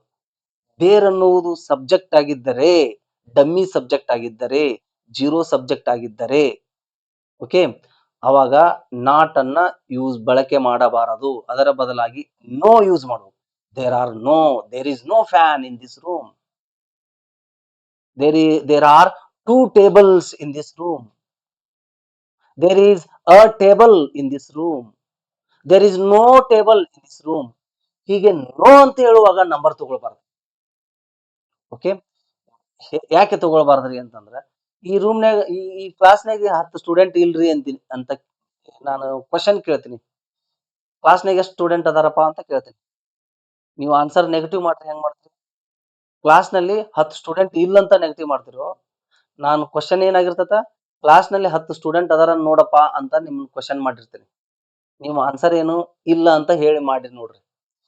ಕ್ಲಾಸ್ ನಲ್ಲಿ 10 ಸ್ಟೂಡೆಂಟ್ ಇಲ್ರಿ ಅಂತಿರೋ, ಕ್ಲಾಸ್ ನಲ್ಲಿ ಸ್ಟೂಡೆಂಟ್ ಇಲ್ರಿ ಅಂತಿರೋ. ಆನ್ಸರ್ ಈಸ್ ಕ್ಲಾಸ್ ನಲ್ಲಿ ಸ್ಟೂಡೆಂಟ್ ಇಲ್ರಿ ಅಂತ ಹೇಳ್ತೀರಿ ನೀವು. 10 ಸ್ಟೂಡೆಂಟ್ ಇಲ್ರಿ ಅಂತ ಹೇಳುದಿಲ್ಲ. ಒಂದ್ ವೇಳೆ 10 ಸ್ಟೂಡೆಂಟ್ ಇಲ್ರಿ ಅಂತ ನಿಮ್ ಆನ್ಸರ್ ಬಂತಂದ್ರ ಕ್ವಶನ್ ಏನ್ ಕೇಳ್ಬಹುದು, ಮತ್ತೆ ಎಷ್ಟ್ ಅದಾರ ಅಂತ ಕೇಳ್ಬಹುದು. ಎಷ್ಟ್ ಅದಾರ ಅಂದ್ರ 12 ಅದಾರ ಅಂತ ಹೇಳ್ಬಹುದು, 7 ಅದಾರ ಅಂತ ಹೇಳ್ಬಹುದು, 4 ಅದಾರ ಅಂತ ಹೇಳ್ಬಹುದು. ಅಫರ್ಮೇಟಿವ್ ಆಗಿಬಿಡ್ತದ ಮತ್ತೆ ಒಳ್ಳೆಯದು. ನಾನು ಇದನ್ನ ನೆಗೆಟಿವ್ ಮಾಡ್ತಾ ಇತ್ತು, ಅದಕ್ಕೆ ನೆಗೆಟಿವ್ ಆಗಿ ಹೇಳ್ಬೇಕು. ಕ್ಲಾಸ್ ನಲ್ಲಿ 10 ಸ್ಟೂಡೆಂಟ್ ಅದಾರ, ಸ್ಟೂಡೆಂಟ್ ಇಲ್ಲ.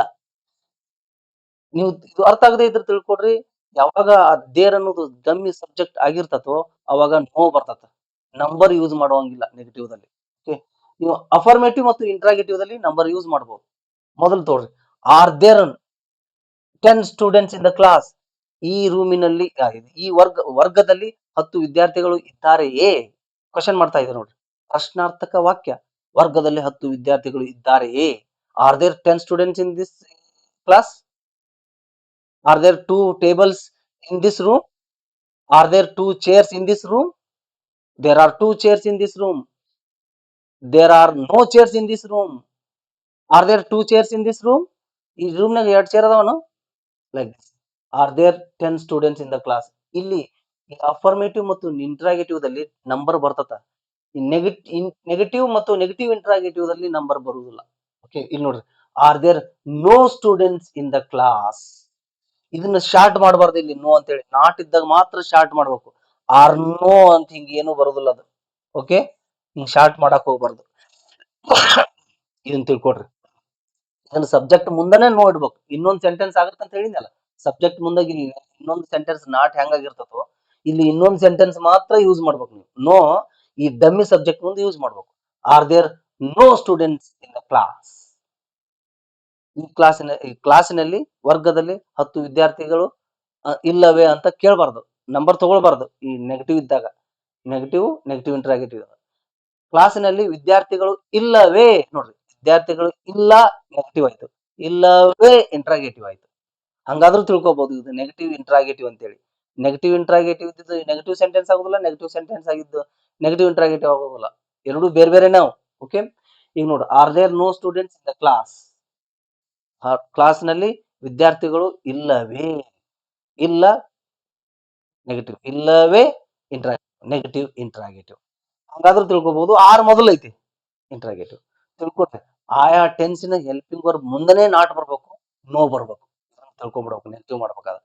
ಇಂಟ್ರಾಗೇಟಿವ್ ಮಾಡ್ಬೇಕಾದ್ರೆ ಆ ಟೆನ್ಸಿನ ಹೆಲ್ಪಿಂಗ್ ವರ್ಬ್ ಮೊದಲು ಬರ್ತದ. ಇಲ್ಲಿ ನಾವು ಇದಕ್ಕೆ ಟು ಬಿ ಫಾರ್ಮ್ಸ್ ಅಂತ ಹೆಸರು ಕೊಟ್ಟಿವಿ. ಟು ಬಿ ಫಾರ್ಮ್ ಮೊದಲು ಬರ್ತದ. ಓಕೆ, ಅದು ಪ್ರೆಸೆಂಟ್ ಟೆನ್ಸ್ ನೀವು ಕನ್ನಡದಲ್ಲಿ ಹೇಳಿದ್ರೆ ಅದು ಅದ್ರ ಪ್ರಕಾರ ಬರ್ತಿರ್ತಾವ. ಪಾಸ್ಟ್ ಟೆನ್ಸ್ ಹೇಳಿದ್ರೆ ಆ ಟೆನ್ಸಿನ ಏನು ಹೆಲ್ಪಿಂಗ್ ವರ್ಬ್ಸ್ ಅಥವಾ ಟು ಬಿ ಫಾರ್ಮ್ ಬರ್ತಿರ್ತಾವ. ಫ್ಯೂಚರ್ ಟೆನ್ಸ್ ಆದ್ರೆ ಆ ಟೆನ್ಸಿನ ಹೆಲ್ಪಿಂಗ್ ವರ್ಬ್ಸ್ ಅಥವಾ ಟು ಬಿ ಫಾರ್ಮ್ ಮೊದಲು ಬರ್ತಿರ್ತಾವ. ಟು ಬಿ ಫಾರ್ಮ್ಸ್ ಅಂತಾನು ನೀವು ಹೆಲ್ಪಿಂಗ್ ವರ್ಬ್ಸ್ ಅಂತಾನು ಕರಿಬಹುದು. ಆದ್ರೆ ಈ ಟೆನ್ಸಿಗೆ ಸಂಬಂಧಪಟ್ಟ ಹಾಗೆ ನೀವು it is better to call them as to be forms, ಇರುವಿಕೆ. ನಿಮಗೆ ಗೊತ್ತಾಗ್ತಾ ಇದೆಯಲ್ಲ ಇರುವಿಕೆ. ಓಕೆ, ನೋಡ್ರಿ, he is a great leader ಅಂತೀವಿ ನಾವು. He is a great leader. ಈಗ ನೋಡ್ರಿ, ಗ್ರೇಟ್ ಅನ್ನೋದು ಎಡ್ಜೆಕ್ಟಿವ್, ಲೀಡರ್ ಅನ್ನೋದು ನಾವು ಇದನ್ನ ಹೇಳ್ತಾ ಇದೆ ನೋಡ್ರಿ. He he is a great leader. An adjective noun, an, great leader. ಅವನೊಬ್ಬ ಶ್ರೇಷ್ಠ ನಾಯಕ ಇದ್ದಾನೆ. ಈಸ್ ಅಂತ ಬರೋದು ಅದನಂತನ ಅರ್ಥ, ಅದನ್ನ ಇದ್ದಾನೆ ಅಂತ ಹೇಳ್ತಿರೋದಿಲ್ಲ. ಒಮ್ಮೊಮ್ಮೆ ನಾವು ಒಮ್ಮೊಮ್ಮೆ ಹೇಳ್ತಿರ್ತೀವಿ, ಓ ಗ್ರೇಟ್ ಲೀಡರ್ ರೀ ಅಂತಿರ್ತೀರಿ. ನೋಡ್ರಿ, ಇಲ್ಲಿ ಕ್ರಿಯಾಪದ ಇಲ್ಲ. ಇದು ಸೆಂಟೆನ್ಸ್. ಒಂದು ಸಬ್ಜೆಕ್ಟ್ ಏನಿದೆ, ಹೇಗಿದೆ, ಎಲ್ಲಿದೆ ಅನ್ನೋ ಅರ್ಥದಲ್ಲಿ ನೀವು ಕನ್ನಡ ವಾಕ್ಯಗಳನ್ನ ಮಾತಾಡ್ತಿರ್ತೀರಿ. ಹಾಗೆ ಇಲ್ಲಿ ಇಂಗ್ಲಿಷ್ ನಲ್ಲಿ ಮಾತಾಡ್ಬೇಕು ನೀವು. ಅಲ್ಲಿ ಕನ್ನಡದ ವಾಕ್ಯದಲ್ಲಿ ವರ್ಬ್ ಕ್ರಿಯಾಪದ ಇರೋದಿಲ್ಲ, ಇಲ್ಲಿ ಕ್ರಿಯಾಪದ ಇರೋದಿಲ್ಲ. ಓಕೆ, ನೀವು 1000 ಸೆಂಟೆನ್ಸ್ ಮಾತಾಡಿದ್ರಿ, ಇವೇ 4 ವಾಕ್ಯಗಳಲ್ಲೇ ಮಾತಾಡಿರ್ತೀರಿ. ನಿಮ್ಮ ವಾಕ್ಯ, ನಿಮ್ಮ ಸೆಂಟೆನ್ಸ್ ಅಫರ್ಮೇಟಿವ್ ಆಗಿರ್ಬೋದು, ನೆಗೆಟಿವ್ ಆಗಿರ್ಬೋದು, ಇಂಟ್ರಾಗೇಟಿವ್ ಆಗಿರ್ಬೋದು, ನೆಗೆಟಿವ್ ಇಂಟ್ರಾಗೇಟಿವ್ ಆಗಿರ್ಬೋದು. ಓಕೆ, ಇದು ಪ್ರೆಸೆಂಟ್ ಟೆನ್ಸ್. ಈ ಟೆನ್ಸ್ ಹಿಂದಿನ ಸ್ಥಿತಿಯನ್ನೇ ಹೇಳುತ್ತೆ. ಈ ಟೆನ್ಸ್ ನಲ್ಲಿ ಬರುವಂತ ಫಾರ್ಮ್ಸ್, ಟು ಬಿ ಫಾರ್ಮ್ಸ್ ಯಾವು? Am, is, are. ಆಯ್ಕೆ ಯಾವಾಗಲೂ ಆಮ್ ಯೂಸ್ ಮಾಡ್ತೀವಿ. ಹಿ, ಶಿ, ಇಟ್ ಇದ್ದಲ್ಲಿ ಈಸ್ ಯೂಸ್ ಮಾಡ್ತೀವಿ. ವಿ, ಯು, ದೇ ಇದ್ದಲ್ಲಿ ಆರ್ ಯೂಸ್ ಮಾಡ್ತೀವಿ. ಇದನ್ನೇ ನೋಡ್ರಿ, ಒಂದು ಮಾಡಿ ನೋಡುದು. He is a great leader, he is not a great leader, is he A great leader, isn't he A great leader. Okay, ಇದು ಇಂದಿನ ತರಗತಿ. ನಾನು ನೆಕ್ಸ್ಟ್ ಕ್ಲಾಸ್ ನಲ್ಲಿ ಇದನ್ನೇ ಕಂಟಿನ್ಯೂ ಮಾಡ್ತೇನೆ. ಬಹಳ ಇಂಪಾರ್ಟೆಂಟ್. ಒಂದಿಷ್ಟು ಸೆಂಟೆನ್ಸ್ ಅನ್ನ ಕೊಡ್ತೀನಿ, ಅವನ್ನ ನೀವು ನೆಗೆಟಿವ್ ಮಾಡ್ಬೇಕು, ಇಂಟ್ರಾಗೇಟಿವ್ ಮಾಡ್ಬೇಕು, ನೆಗೆಟಿವ್ ಇಂಟ್ರಾಗೇಟಿವ್ ಮಾಡ್ಬೇಕು. ಅದನ್ನ ಡಿಸ್ಕಷನ್ ಮಾಡೋಣ, ಮತ್ತೆ ಏನೇನೆಲ್ಲ ಚೇಂಜಸ್ ಆಗ್ತಾವ ಅಂತ ಹೇಳಿ ತಪ್ಪದೆ ನೋಡ್ಬೇಕು. ಅಂದ್ರೆ ಹೆಲ್ಪ್ ಆಗ್ತದೆ ನಿಮಗೆ. 100% ನೀವು ಇಂಗ್ಲಿಷ್ ಅನ್ನ ಮಾತಾಡಕ ನಿಮಗೆ ಬಂದೇ ಬರ್ತದ. ಆದ್ರೆ ಬಿಟ್ಟು ಬಿಡದೇನೆ ಒಂದು ವಿಡಿಯೋವನ್ನು ಬಿಡಬಾರ್ದು, ಓಕೆ, ಅಂದಾಗ ಮಾತ್ರ ಯಾಕಂತಂದ್ರೆ ಒಂದು ಕ್ಲಾಸ್ಗೆ ಇನ್ನೊಂದು ಕ್ಲಾಸಿಗೆ ಲಿಂಕ್ ಇರ್ತದ. ಓಕೆ, ಫಾರ್ ಎಕ್ಸಾಂಪಲ್ ಈ ಕ್ಲಾಸ್ ನಲ್ಲಿ ಏನೋ ನೆನಪು ಹೋಗಿ ಬಿಟ್ಟು ಬಿಡ್ತೀನಿ ನಾನು, ಆ ನೆನಪು ಮುಂದಿನ ಕ್ಲಾಸ್ ನಲ್ಲಿ ಬಂದಿರ್ತದ, ಅವಾಗ ಹೇಳಿರ್ತೀನಿ ನಾ ಅದನ್ನ. ಓಕೆ, ಈಗ ಈ ಕ್ಲಾಸ್ ನಲ್ಲಿ ನಿಮಗೆ ಡೌಟ್, ಯಾವ್ದೋ ಒಂದು ಡೌಟ್ ಬಂತ ಅಂತ ತಿಳ್ಕೊಡ್ರಪ್ಪ, ಅದು ನನಗೂ ಹೇಳಕ್ ನೆನಪಾಗಿಲ್ಲ ಅಂತ ತಿಳ್ಕೊಡ್ರಿ. ಆ ಡೌಟ್ ಅನ್ನ ನಾ ಮುಂದಿನ ಕ್ಲಾಸ್ ನಲ್ಲಿ ಹೇಳಿರ್ತೀನಿ. ಮುಂದಿನ ಕ್ಲಾಸ್ ನಲ್ಲಿ ನೋಡದೇ ಇದ್ದಾಗ ಪ್ರಾಬ್ಲಮ್ ಆಗ್ಬಿಡ್ತದ. ನೀವೇನ್ ಅನ್ಕೊಳ್ತೀರಿ, ಡೌಟ್ ಉಳಿತು, ಏನೋ ಅರ್ಥ ಆಗೋಲ್ದು ಅಂತೇಳಿ ಕೈ ಬಿಟ್ಬಿಡ್ತೀರ ಅದನ್ನ. ಓಕೆ, ಅದಕ್ಕಾಗಿ ಎಲ್ಲಾ ಡೌಟ್ಸ್ ಗಳನ್ನ ಕ್ಲಿಯರ್ ಮಾಡೋದು ನನ್ನ ಉದ್ದೇಶ. ನಿಮ್ ಮೈಂಡ್ ನಲ್ಲಿ ಈ ವಿಷಯವನ್ನು ಕೇಳುವಾಗ ಯಾವ ಡೌಟ್ ಇರಬಾರದು. ಆ ಅರ್ಥದಲ್ಲಿ ಈ ನಾನು ಕ್ಲಾಸ್ಗಳನ್ನ ತಗೊಳ್ತಾ ಇದ್ದೀನಿ. ದಯವಿಟ್ಟು ಎಲ್ಲರೂ ವಿಡಿಯೋ ನೋಡಿ ಅದ್ರ ಪ್ರಕಾರ ದಿನ ಒಂದೊಂದು ಸೆಂಟೆನ್ಸ್ ಅನ್ನ ಮಾತಾಡೋದು. ಇಂಥವು 100 ಸೆಂಟೆನ್ಸ್ ಮಾತಾಡ್ತಿರ್ತೀರಿ ನೀವು ಡೈಲಿ, ಆದ್ರೆ ಗೊತ್ತಿರುದಿಲ್ಲ ನಿಮಗೆ. ನಾನು ಇಂಗ್ಲಿಷ್ ನ ಪ್ರೆಸೆಂಟ್ ಟೆನ್ಸ್ ನ ಸೆಂಟೆನ್ಸ್ ಅನ್ನ ಮಾತಾಡ್ತಾ ಇದ್ದೀನಿ ಕನ್ನಡದಲ್ಲಿ ಅಂತ ನಿಮ್ಗೆ ಗೊತ್ತಿರುದಿಲ್ಲ. ಹಿಂಗಾಗಿ ತಪ್ಪು ಮಾತಾಡ್ತೀವಿ. ಓಕೆ, ಇದು ಬಹಳ ಬೇಸಿಕ್ ಐತಿ ಇದು. ಓಕೆ, ಜನರಲ್ ಆಗಿ ನೀವು ಇದನ್ನ ಬಿಟ್ರು ಸಹಿತ ಜನರಲ್ ಆಗಿ ಮಾತಾಡಕ್ ಬರ್ತದ. ನೀವೇನ್ರಿ ಇದನ್ನ ಮಾತಾಡೋದೇನು, ನಾವು ಆರಾಮ ನಮ್ಗೆ ಜೀರೋ ಇದ್ರು ಅದನ್ನ ಮಾತಾಡಕ್ ಬರ್ತತ ಅಂತಂದ್ರ ಮಾತಾಡಕ್ ಬರ್ತತ. ಆದ್ರೆ ಗ್ರಾಮರ್ ತಿಳ್ಕೊಬೇಕಾಗತ್ ನೀವು. ಹಂಗಾದ್ರ ನಮ್ಗ್ ಬರೇ ಮಾತಾಡಕ್ ಬಂದ್ರೆ ಸಾಕ್ರಿ, ಗ್ರಾಮರ್ ಬೇಕಾಗಿಲ್ಲ ಅಂದ್ರೆ ಇದನ್ನ ನೋಡೋದು ಅವಶ್ಯಕತೆನೇ ಇಲ್ಲ. ಕ್ಲಾಸಿಗೆ ಹೋಗೋದು ಅವಶ್ಯಕತೆನೇ ಇರುದಿಲ್ಲ. ಏನಂತಂದ್ರೆ ಗ್ರಾಮ್ಯಾಟಿಕಲ್ ಆಗಿ ಮಾತಾಡೋದು.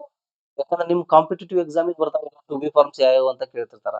ಹಿಂಗಾಗಿ ಆ ಕಾಂಪಿಟೇಟಿವ್ ಎಕ್ಸಾಮ್ಸ್ ಗಳನ್ನ ನೆನಪಿನಲ್ಲಿ ಇಟ್ಟುಕೊಂಡು, ಗಮನದಲ್ಲಿಟ್ಟುಕೊಂಡು ಈ ಈ ತರ ನಾವು ಗ್ರಾಮ್ಯಾಟಿಕಲ್ ಆಗಿ ಎಲ್ಲ ಗ್ರಾಮರ್ ಐಟಮ್ಸ್ ಅನ್ನು, ಒಂದು ಗ್ರಾಮರ್ ಐಟಮ್ಸ್ ಅನ್ನ ಬಿಡುದಿಲ್ಲ. ಅಂದ್ರ ಗ್ರಾಮರ್ ಪಾಯಿಂಟ್ ಅನ್ನ ಬಿಡುದಿಲ್ಲ. ಸೊ ಅದನ್ನ ಹೇಳ್ಕೋತಾ ಹೋಗ್ತಿರ್ತೀವಿ. ಓಕೆ, ಸೊ ಈ ಕ್ಲಾಸ್ ನಿಮಗೆ ಏನು ಯೂಸ್ಫುಲ್ ಆಗಿದೆ ಅಂತ ತಿಳ್ಕೊಂಡು ಇಂದಿನ ಈ ತರಗತಿಯನ್ನ ಮುಗಿಸ್ತಾ ಇದ್ದೀನಿ. Thank you very much.